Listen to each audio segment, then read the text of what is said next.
Incense is an aromatic material that releases fragrant smoke when burned. It is used for religious ceremonies, aromatherapy, meditation, as an insect repellent, and simply as a fragrance. The word incense comes from the Latin incendere, meaning to burn. The use of incense dates back beyond antiquity, with the ancient Hindu texts of India, the Vedas, indicating that the use of incense may date back as far as 3500 BC. Historic evidence suggests that incense was mainly employed for healing and religious rites. Since smoke rises to the sky, they believed it would appease the gods and carry their prayers to the heavens. Aromatic oils, herbs, and spices were considered gifts from the divine, and practically every culture that used incense considered it sacred. It has also been used in a more practical sense, to mask the odors of illness and death, often coming in handy during funerals. Between the 7th century BC and the 2nd century AD, there was an ancient network of major land and sea trading routes linking the Mediterranean world with eastern and southern sources, called the incense trade route, much like the famous Silk Road. The popularity of incense in the West faded with the fall of the Roman Empire. However, in many other cultures, it went from strength to strength. There are several methods and countless possible ingredients that go into making incense. Usually, essential oils, powdered fragrant herbs, spices, flowers, and resins are mixed together. Wet ingredients like the oils and resins are typically balanced with dry materials such as wood, bark, and leaf powders. Water is added to create the right consistency, as the mixture must be moldable and hold its shape.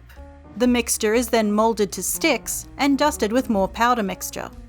This can be done by hand or by machine. The sticks must then dry in a cool, dark place for around a week. The same fragrant powder mixture can be used to make cones. Hollow out the core and you've got a backflow cone. In Thailand, they use a slightly different method. Instead of fragrant ingredients, they use combustible powder and glue, bind it to a stick, then add a fragrance spray to the stick afterwards. Incense can generally be separated into two main types: indirect burning, also known as non-combustible incense, and direct burning, or combustible incense.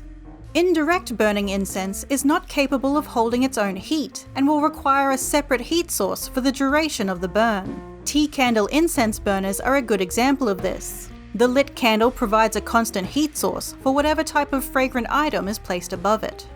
Direct burning incense is lit directly by a flame that will continue to burn on its own, such as sticks or cones.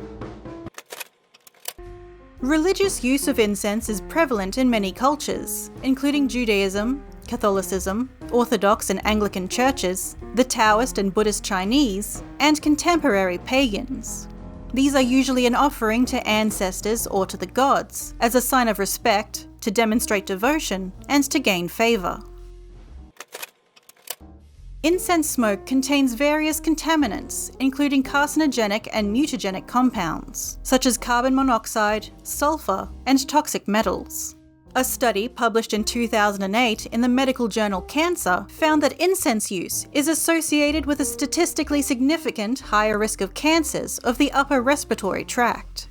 If you do choose to burn incense, be sure to do so in a well-ventilated area.